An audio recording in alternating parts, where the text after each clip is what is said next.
बहुत समय पहले की बात है। किसी गांव में एक बहुत ही ज्ञानी पंडित रहता था। एक दिन वह अपने बचपन के दोस्त से मिलने के लिए दूसरे गांव में जा रहा था। उसका वह दोस्त बचपन से ही गूंगा और एक पैर से अपाहिज था। उस पंडित के गांव से उसके दोस्त का घर काफी दूर था। वहां जाने के लिए बीच बीच में कई सारे छोटे छोटे गांव पड़ते थे। पंडित रास्ते में अपनी धुन में चला जा रहा था। चलते चलते उसकी मुलाकात एक व्यक्ति से होती है। रास्ते में उसे एक आदमी मिलता है जो ऐसा लगता था कि वह किसी का इंतजार कर रहा था और वह भी पंडित के साथ चलने लगता है। उस आदमी को देखकर पंडित बहुत खुश हो जाता है। उसने सोचा, चलो अच्छा हुआ, साथ साथ चलने से उसका सफर आसानी से कट जाएगा।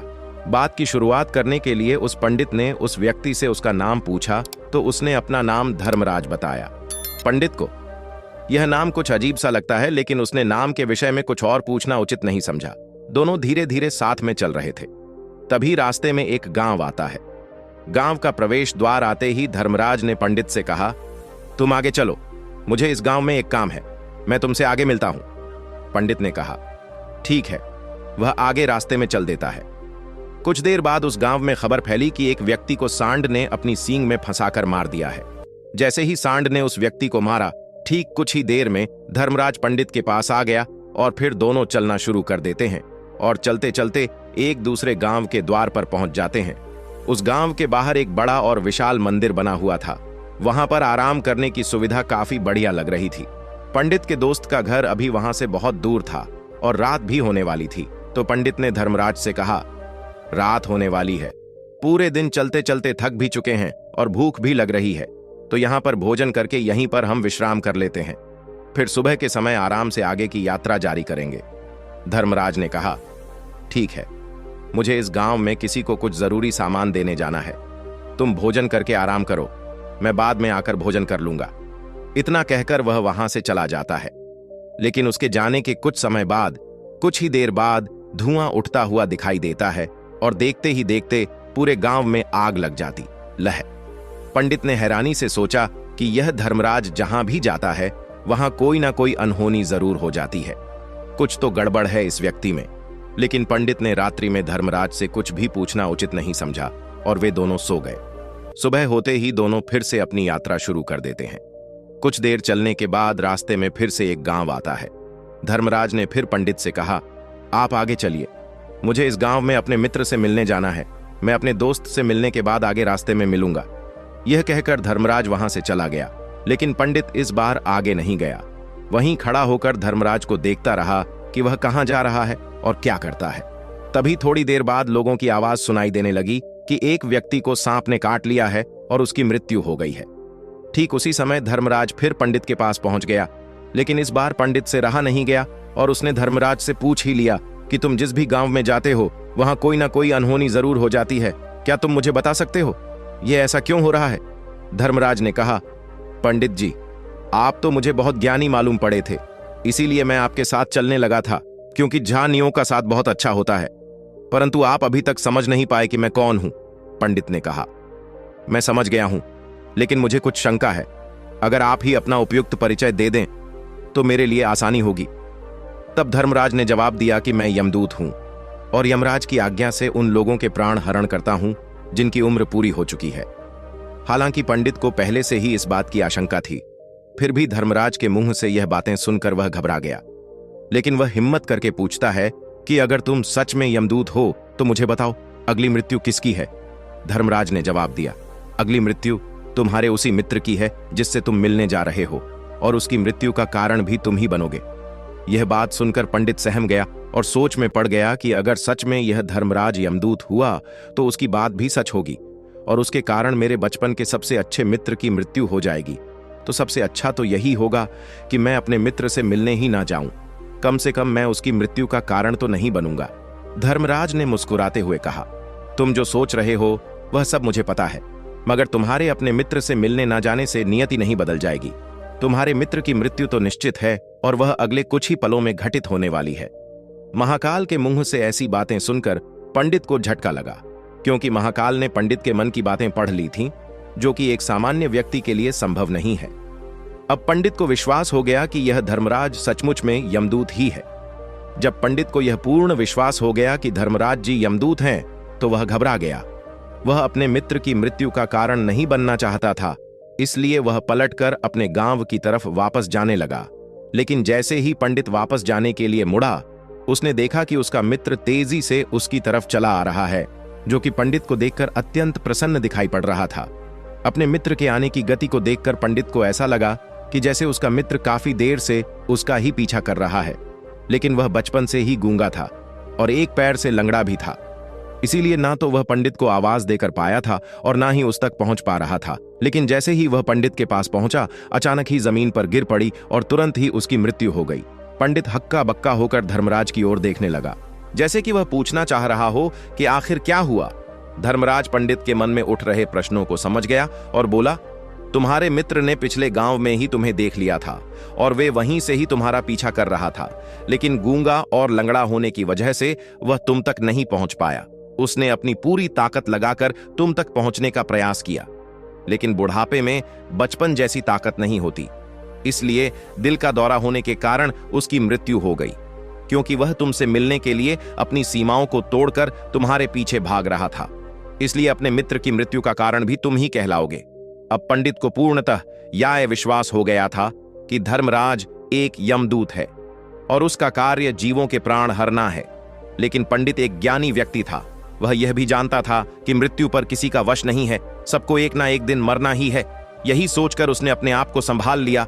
लेकिन अचानक ही पंडित के मन में अपनी मृत्यु के बारे में जानने की इच्छा हुई, इसलिए उसने धर्मराज से पूछा कि जब मृत्यु मेरे दोस्त की होनी थी तो तुम शुरू से ही मेरे साथ क्यों चल रहे थे। यह प्रश्न सुनकर धर्मराज जोर से हंसा और बोला, मैं तो हर पल हर क्षण सभी के साथ चलता हूं, किंतु लोग पहचान नहीं पाते, क्योंकि लोगों के पास अपनी समस्याओं के अलावा किसी और व्यक्ति, वस्तु या घटना के बारे में सोचने समझने या उसे देखने का समय ही नहीं होता। पंडित ने कहा, तो क्या तुम यह बता सकते हो कि मेरी मृत्यु कब, कहां और कैसे होगी। महाकाल ने कहा, हालांकि किसी भी सामान्य जीव के लिए अपनी मृत्यु के बारे में जानना ठीक नहीं है, क्योंकि कोई भी जीव हो या जानकर वह अपनी मृत्यु के बारे में जानकर बहुत दुखी हो जाता है। हालांकि तुम जानी व्यक्ति मालूम पड़ते हो और तुमने जिस तरीके से अपने मित्र की मृत्यु को सहन कर लिया है, उसे देखकर लगता है कि तुम अपनी मृत्यु के बारे में जानकर भी दुखी नहीं होंगे। महाकाल ने कहा, तो सुनो, तुम्हारी मृत्यु आज से ठीक 6 महीने बाद आज ही के दिन किसी दूसरे राज्य में फांसी लगने से होगी। और सबसे हैरानी की बात तो यह होगी कि तुम स्वयं ही खुशी से उस फांसी को स्वीकार कर लोगे। ना कहकर धर्मराज वहां से चला गया, क्योंकि अब धर्मराज के पास पंडित के साथ चलते रहने का कोई कारण न था। इसके बाद पंडित ने अपने मित्र के शरीर का अंतिम संस्कार किया और यथाशक्ति उसके क्रियाकर्म करके अपने गांव वापस आ गया। लेकिन कोई व्यक्ति कितना भी ज्ञानी क्यों ना हो, अपनी मृत्यु के बारे में जानकर दुखी तो होता ही है और मृत्यु से बचने का कोई ना कोई उपाय भी खोजता है। तो पंडित ने भी वही किया। क्योंकि पंडित न था, इसलिए उसकी पहचान उस राज्य के राजा तक थी। पंडित ने सोचा कि राजा के पास तो कई सारे ज्ञानी मंत्री हैं, वह मेरी मृत्यु से संबंधित समस्या का कोई ना कोई समाधान निकाल ही लेंगे। पंडित यही सब सोचता हुआ राज दरबार में पहुंच जाता है और राजा से सारी घटना के बारे में बताता है। राजा ने अपने मंत्रियों को सारी समस्या बताई और उनसे सलाह मांगी। अंत में सभी ने विचार विमर्श करके कहा, अगर पंडित की बात सही है तो उसकी मृत्यु भी 6 महीने बाद ही होगी। लेकिन मृत्यु तो तब होगी जब वह किसी दूसरे राज्य में जाएगा। यदि वह किसी दूसरे राज्य में जाए ही ना तो मृत्यु ही नहीं होगी। मंत्रियों की यह सलाह राजा को भी सही लगी। इसके बाद पंडित के रहने की सारी व्यवस्था महल में ही कर दी गई और राजा के आदेश के बिना उस पंडित से किसी को भी नहीं मिलने दिया जाता था।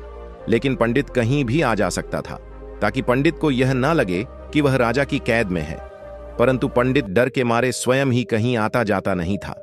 धीरे धीरे महीने गुजरते गए और पंडित की मृत्यु का समय नजदीक आने लगा और अंततः वह भी दिन आ गया जिस दिन पड़त की मृत्यु होनी थी। तो जिस दिन पंडित की मृत्यु होनी थी उसकी एक रात पहले पंडित डर के मारे जल्दी ही सो गया, ताकि जल्दी से वह रात बीत जाए और अगला दिन आ जाए, ताकि उसकी मृत्यु टल सके। यही सोचकर वह जल्दी सो जाता है। लेकिन पंडित को नींद में चलने की बीमारी थी और अपनी इस बीमारी के बारे में वह स्वयं ही नहीं जानता था। तो फिर राजा, मंत्री या किसी वैद्य को इसके बारे में बताने का कोई प्रश्न ही नहीं उठता। पंडित अपनी मृत्यु को लेकर बहुत चिंतित था। वह पिछले कई दिनों से ठीक है, सो भी नहीं पा रहा था। और नींद में चलने की बीमारी भी तभी होती है जब व्यक्ति ठीक से सो नहीं पा रहा हो। तो उस रात भी पंडित को नींद में चलने का दौरा पड़ा। वह उठा और महल से निकलकर अस्तबल में गया। क्योंकि पंडित राजा का खास मेहमान था, इसलिए किसी भी पहरेदार ने उसे नहीं रोका और ना ही किसी तरह की कोई पूछताछ की। अस्तबल में पहुंचकर वह सबसे तेज चलने वाले घोड़े की पीठ पर सवार होकर नींद में ही अपने राज्य की सीमा से बाहर दूसरे पड़ोसी राज्य में चला गया। इतना ही नहीं, वह दूसरे राज्य के राजा के महल में पहुंच गया। उस महल के पहरेदार ने भी उसे नहीं रोका और ना ही कोई पूछताछ की। सभी लोग रात्रि का अंतिम प्रहार होने के कारण गहरी नींद में थे। वह पंडित सीधे राजा के सैन्य कक्ष में पहुंचा, जहां राजा और रानी सो रहे थे। वह पंडित वहीं जाकर सो गया। सुबह हुई तो राजा ने पंडित को रानी के बगल में सोया हुआ देखा तो राजा बहुत क्रोधित हो गया। राजा ने पंडित को कैद करने का आदेश दे दिया। पंडित गिरफ्तार हो गया, लेकिन पंडित तो बहुचक्का था। उसे तो कुछ समझ नहीं आ रहा था कि आखिर वह दूसरे राज्य में और राजा के सैन्य कक्ष में कैसे पहुंचा। लेकिन वहां उसकी यह सब सुनने वाला कोई नहीं था। अगली सुबह राजा ने पंडित को दरबार में पेश करने का आदेश दिया। कुछ देर बाद उस पंडित को दरबार में लाया गया। पंडित को देखते ही राजा इतना बबूला हो गया कि उसे फांसी पर चढ़ा देने का हुक्म सुना दिया। फांसी की सजा सुनकर पंडित कांप गया, लेकिन फिर भी थोड़ी सी हिम्मत जुटाकर राजा से बोला, महाराज, मैं नहीं जानता कि मैं राजमहल तक कैसे पहुंचा। मैं यह भी नहीं जानता हूं कि आपके सैन्य कक्ष तक मैं कैसे आया और आपके महल के किसी पहरेदार या सैनिक ने मुझे रोका क्यों नहीं। लेकिन मैं इतना जरूर जानता हूं कि आज मेरी मृत्यु होनी थी और वह होनी भी जा रही है। राजा को यह बात थोड़ी अजीब लगी। उसने पंडित से पूछा, तुम्हें कैसे पता कि आज तुम्हारी मृत्यु होनी है? राजा के इस प्रश्न के जवाब में पंडित ने पिछले 6 महीने का सारा वाक्य राजा को सुना दिया और बोला, महाराज, मेरा क्या, किसी भी सामान्य व्यक्ति में इतना साहस नहीं कि वह राजा के सैन्य कक्ष में राजा की उपस्थिति में रानी के साथ सो जाए। राजा को पंडित की बात में थोड़ा तर्क दिखाई पड़ा, परंतु उसने सोचा कि यह मृत्यु से बचने के लिए धर्मराज और उसके द्वारा अपनी मृत्यु की भविष्यवाणी की कहानी बना रहा है। इसलिए राजा ने पंडित से कहा, यदि तुम्हारी बात सत्य है और आज यह तुम्हारी मृत्यु का दिन है, जैसा कि यमदूत धर्मराज ने तुमसे कहा था, तो आज तुम्हारी मृत्यु का कारण मैं नहीं बनूंगा। लेकिन यदि तुम्हारी बात झूठी निकली तो निश्चित ही आज तुम्हारी मृत्यु का दिन होगा ना, क्योंकि जिस राज्य से पंडित आया था उस राज्य का राजा इस राजा का मित्र था। इसलिए इस राजा ने तुरंत अपने 2 सैनिकों को पड़ोसी राजा के पास भेजकर पंडित की बात की सत्यता का प्रमाण मांगा। भेजे गए सैनिक शाम तक लौटे और उन्होंने राजा को बताया कि महाराज, पंडित जो कुछ भी कह रहा है वह सब सत्य है। पड़ोसी राज्य के राजा ने पिछले 6 महीने से पंडित के रहने की सारी व्यवस्था अपने ही महल में कर रखी थी। पंडित राजा का खास मेहमान था। कल शाम राजा आखिरी बार पंडित से उसके कक्ष में मिले थे और उसके बाद यह इस राज्य में कैसे पहुंच गया, इसकी जानकारी किसी को भी नहीं है। इसीलिए उस राज्य के राजा के अनुसार पंडित को फांसी की सजा देना ठीक नहीं है। लेकिन राजा के सामने एक नई समस्या थी, क्योंकि उसने बिना पूरी बात जाने ही पंडित को फांसी की सजा सुना दी थी। इसलिए अगर पंडित को फांसी नहीं दी जाती तो राजा के वचन का अपमान हो जाएगा। लेकिन अगर राजा की बात का मान रखा जाए तो बेवजह ही एक निर्दोष व्यक्ति की मौत हो जाएगी। राजा ने अपने सभी मंत्रियों से इस बारे में सुझाव मांगा तो मंत्रियों ने राजा को सुझाव दिया कि महाराज, पंडित को एक कच्चे सूत के धागे से फांसी लगवा दी जाए। इससे आपके कथन का भी मान रह जाएगा और कच्चे सूत के धागे से पंडित को फांसी भी नहीं लगेगी और उसके प्राण भी बच जाएंगे। राजा को मंत्रियों का यह सुझाव पसंद आया और उसने ऐसा ही करने का आदेश दे दिया। पंडित के लिए कच्चे सूत के धागे से फांसी का फंदा बनाया गया और नियम के अनुसार पंडित को फांसी पर चढ़ाया जाने लगा। सभी लोग बहुत खुश थे कि ना तो पंडित मरेगा और ना ही राजा का वचन खाली जाएगा। पंडित को भी पूर्ण विश्वास था, यह सूत के धागे से तो उसकी मृत्यु हो ही नहीं सकती। पंडित उस पर चढ़ने के लिए तैयार हो गया, जैसा कि धर्मराज ने भविष्यवाणी की थी कि तुम खुद ही अपनी फांसी को स्वीकार करोगे। लेकिन जैसे ही पंडित को फांसी दी गई, सूत का धागा तो टूट गया, लेकिन टूटने से पहले उसने अपना काम कर दिया था। पंडित के गले की एक नस सूत के धागे के झटके से कट चुकी थी और पंडित जमीन पर पड़ा तड़प रहा था। उस पल उसके गले से खून की फुहार निकल रही थी और देखते ही देखते पंडित का शरीर पूरी तरह से शांत हो गया। सभी लोग आश्चर्यचकित थे और पंडित को मरता हुआ देख रहे थे। किसी को विश्वास नहीं हो रहा था कि कच्चे सूत के धागे से भी किसी इंसान की मृत्यु हो सकती है, लेकिन घटना तो घट चुकी थी। नियति ने अपना काम कर दिया था और धर्मराज की भविष्यवाणी सच हो चुकी थी।